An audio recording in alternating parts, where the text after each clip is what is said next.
Banjar. Ajar lu.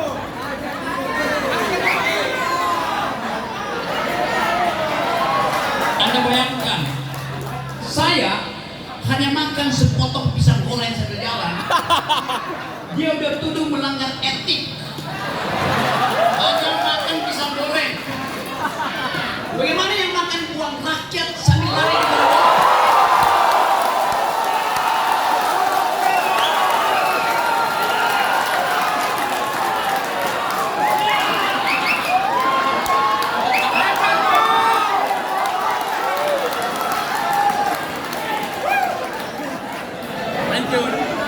Saya makan pisang goreng dikelilingi oleh pikiran.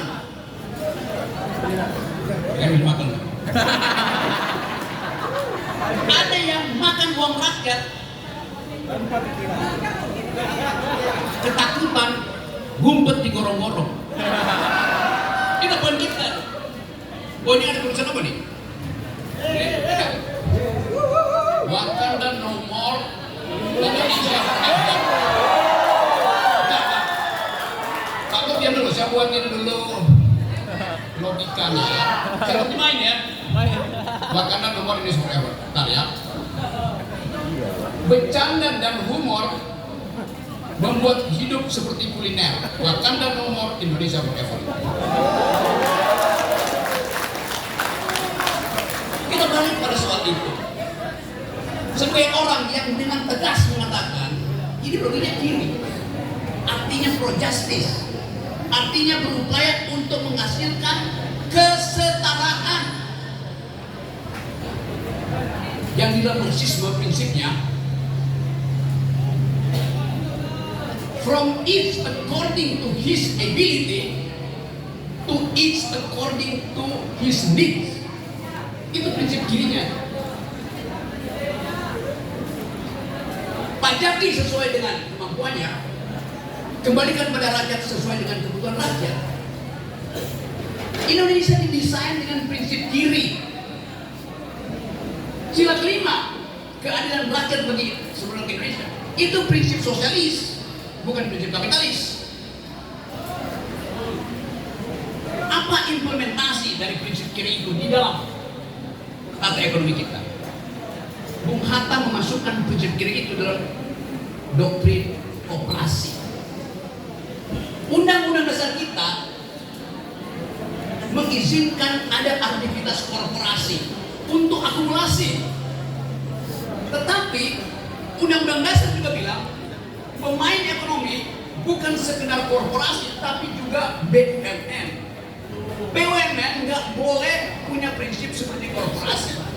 BUMN itu adalah public servant. BUMN nggak boleh mengambil keuntungan dari rakyat. Tapi yang terjadi, BUMN mengumpulkan uang rakyat dan dipakai untuk main politik oleh satu paslon. Sama kan?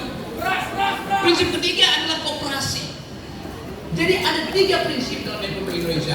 Satu korporasi, perusahaan, misalnya PT. Yang kedua BUMN, yaitu kumpulan kebijakan untuk memuliakan rakyat, bukan memuliakan oligarki. Dan yang ketiga koperasi. Koperasi ini diabaikan. Padahal itu sokok buruk pada ekonomi kita. Di seluruh dunia sekarang, koperasi justru naik. Di Amerika, harga jagung itu ditentukan oleh petani jagung. Kalau petani jagung mogok, selesai. Kesempatan untuk dipilih kembali. Di Prancis, kalau petani kentang berhenti produksi, dia taruh truknya itu sepanjang jalan masuk kota Paris, goncang pemerintahnya.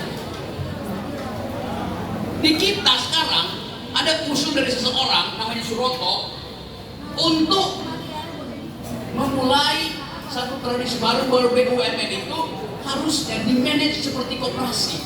Ada keterbukaan, dibully dia. Padahal pikirannya benar. Erick Thohir langsung marah-marah. Anda membubarkan BUMN? Gak mungkin BUMN dibubarkan karena itu ada dalam konstitusi. Yang mengulang-ulang adalah cara memanage BUMN. Itu dasarnya. Jadi, terima kasih tadi kali dia ingatkan kita bahwa negeri ini didesain untuk jadi sosialistis, bukan kapitalistis. Nah, poin-poin ini yang saya kira bagus supaya Anda satu waktu nanti akan lihat mana pemimpinmu yang betul-betul paham bahwa ekonomi kita dimaksudkan untuk mensejahterakan rakyat. Datanya ada di zaman Pak Harto yang namanya konglomerat dikasih lisensi oleh Cendana oleh Pak Harto untuk mengeksplorasi dan mengeksploitasi sumber daya kita. Tapi Pak Harto jamin, Anda silakan konglomerat eksploitasi ekstraktif industri, tetapi 30-35% balik ke negara dalam bentuk SD Impres, irigasi, jalan, puskesmas. Soeharto mengizinkan konglomerat, tapi yang balik 35%. Zaman SBY yang berkurang tinggal 27%. Zaman Jokowi tinggal 6% yang balik. Itu problem dari ketidakadilan. Karena nggak ada kontrol oposisi. Yang oposisi cuma PKS dan Demokrat. Yang kalau jumlahkan cuma 8%. Ini kan Pak Jokowi terangkan. Di periode pertama, kata Pak Jokowi, saya tidak memerlukan oposisi. Itu namanya bajingan tolol. Jadi sekali lagi, ini forum oposisi untuk mengatakan bahwa tanpa kritik, negara ini akan berubah menjadi negara kerajaan. Dan sistem itu yang ingin kita tolak. Terima kasih. Salam makan sehat. Ya, terima kasih.